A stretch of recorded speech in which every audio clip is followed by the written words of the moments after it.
And I'm Jill, and this is our third tiny space and our second conversion. In 2017, Nate and I decided to design and purchase a tiny house. It was 20 feet long and a wonderful place to live in Vermont. We then moved to New Mexico with our tiny house and decided to purchase a Ford Transit Connect.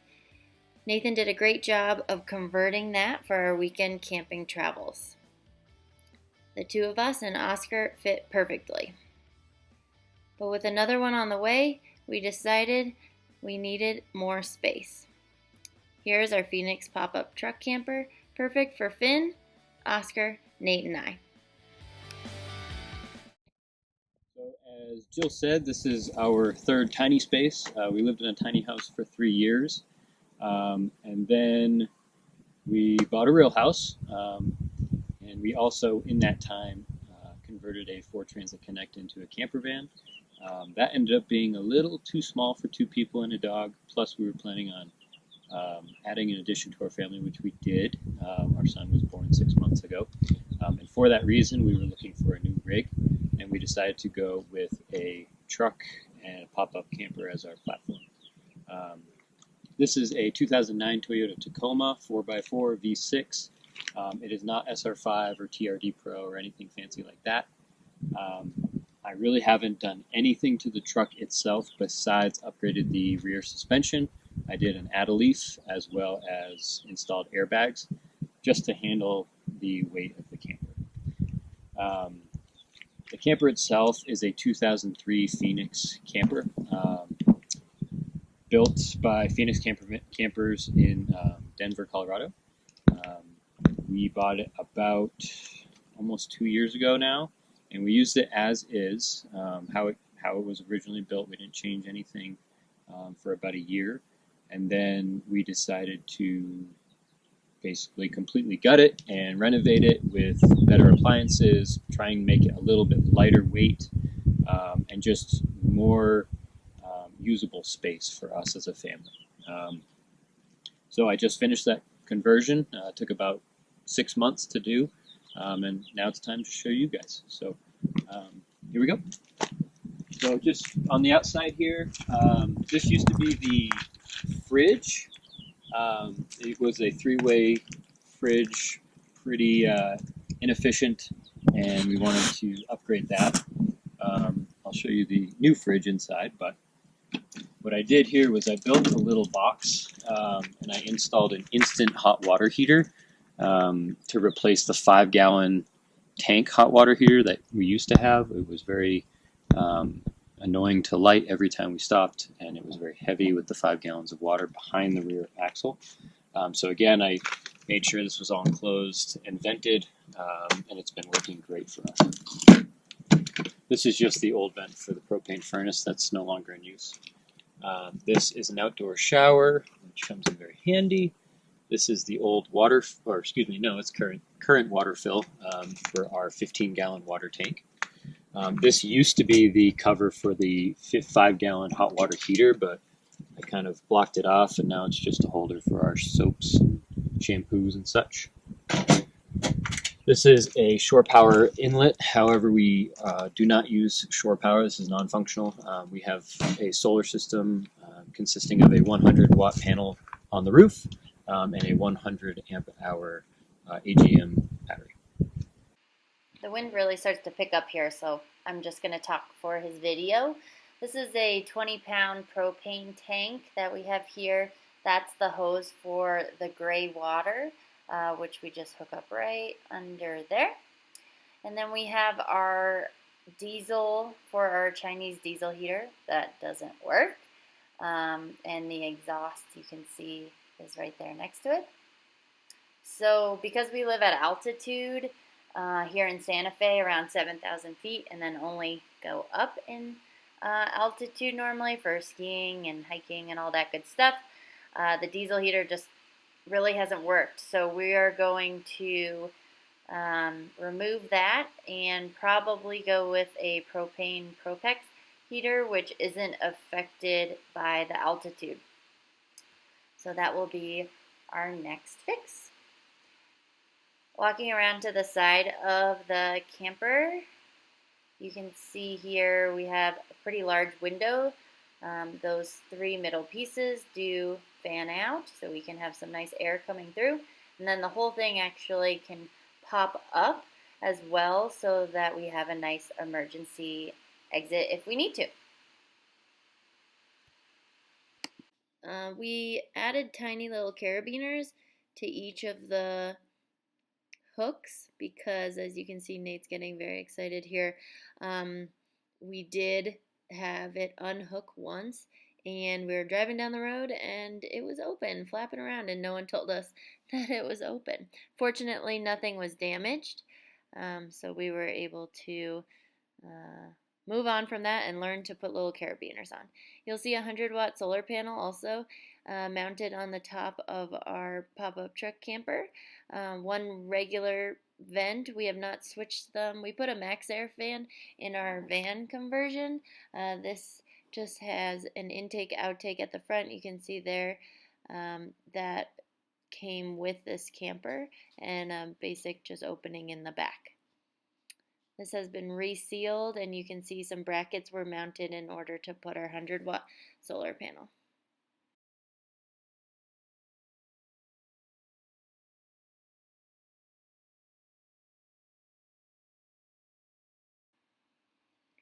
You'll see as Nate walks around the camper, we haven't done much to the exterior. On that back door, we were able to find a wonderful blackout insulating cover, so people aren't looking in, and you'll see there as well our screen door. Unfortunately, there is no crank or gas struts to help us pop up the camper. It is done manually, but it's still a pretty quick job.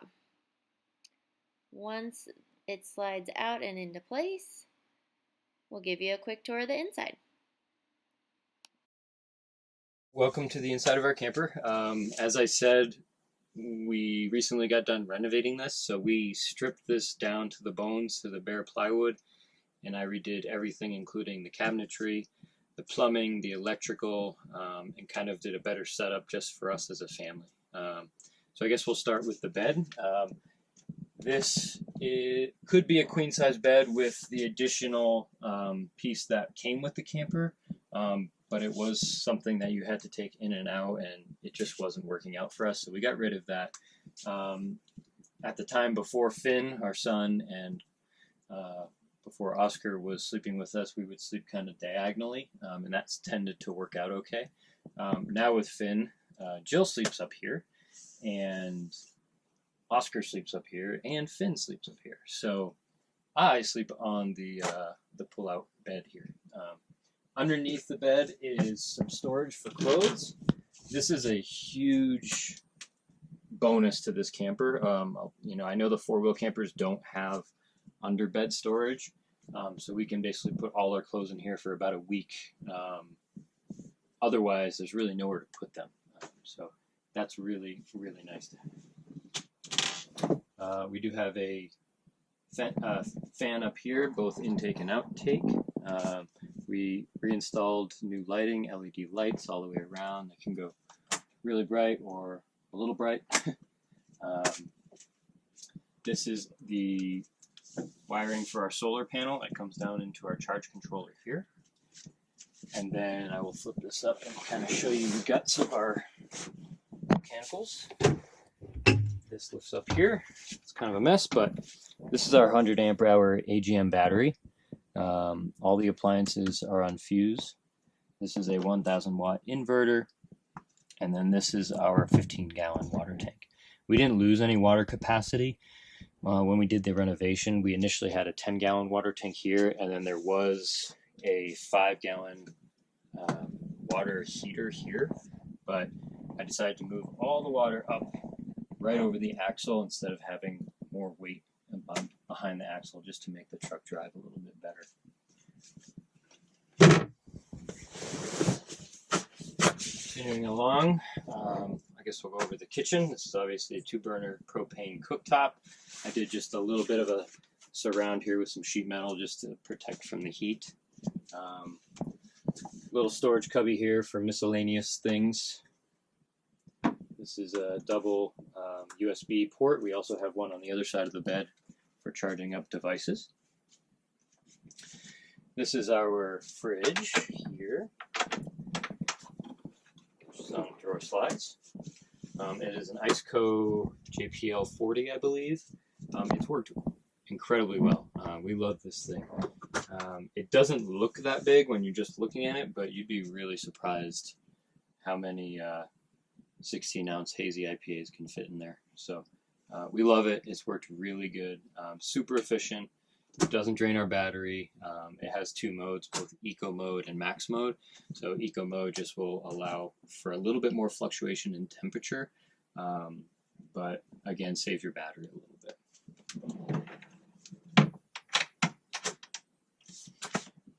Where to next? This is the controller for the diesel heater, but again, that's not working right now. That will be replaced. This is our water pump switch. This is the air output, for the diesel heater. This is more access to that cabinet that I showed earlier. This is another storage cabinet. We keep our chairs in here, some propane, our hammock. Again, just general miscellaneous things.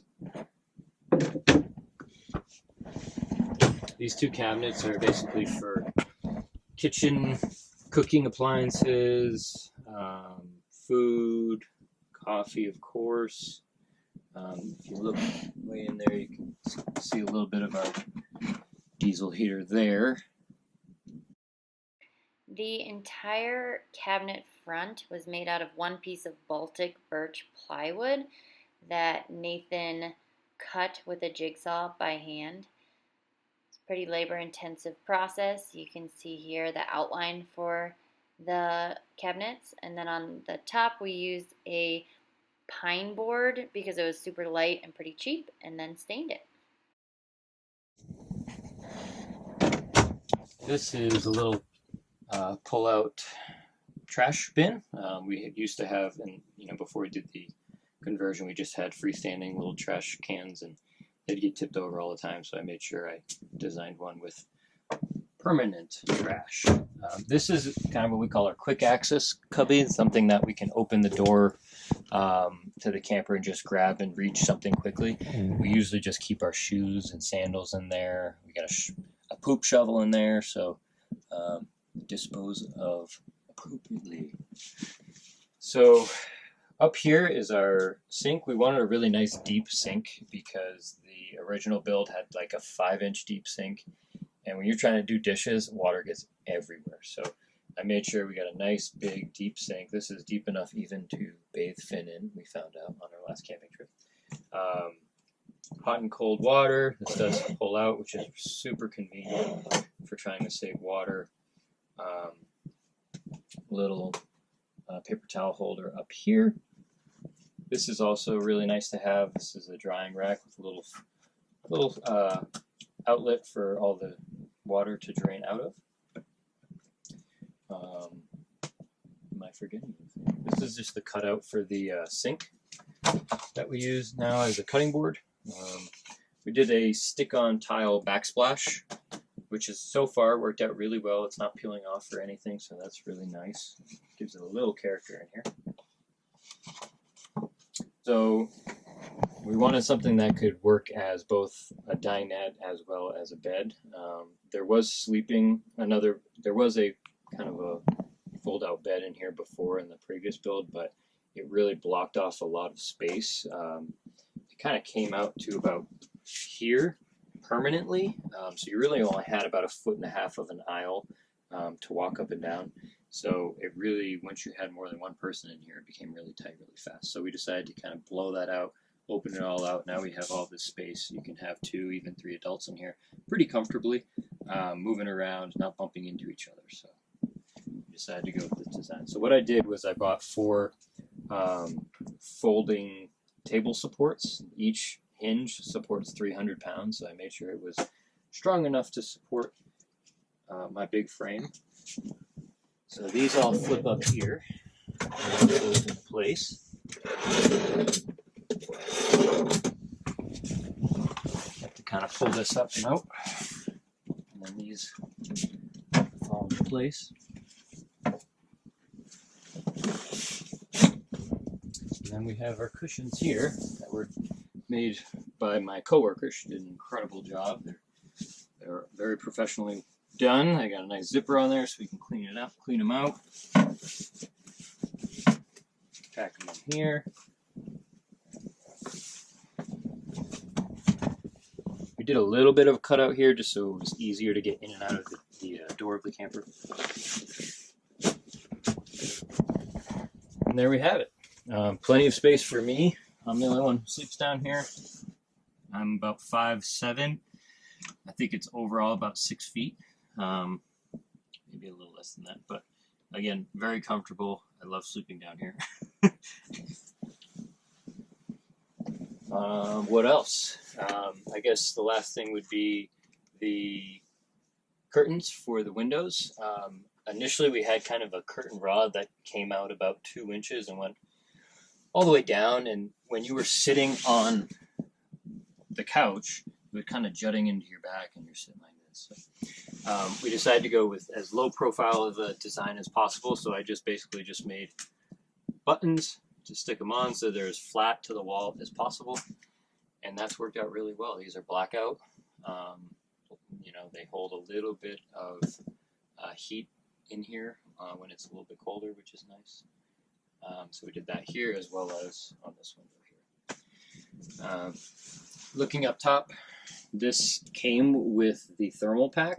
I believe all Phoenix campers come with a thermal pack, so it's basically 3 layers of canvas versus just a standard 1 layer. I think with 4-wheel campers you actually have to pay a little bit more to get the thermal pack. So you have just the standard thermal here.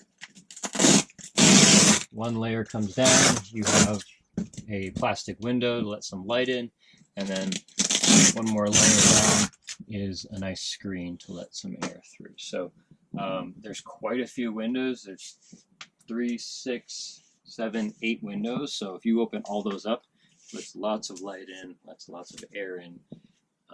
So it's very nice. Enjoy it. So I think that's everything. We tried to make this video as quick as possible, not to bore you. But again, thanks for checking us out. Hopefully we can do more videos in the future of our adventures. And yeah, thanks again.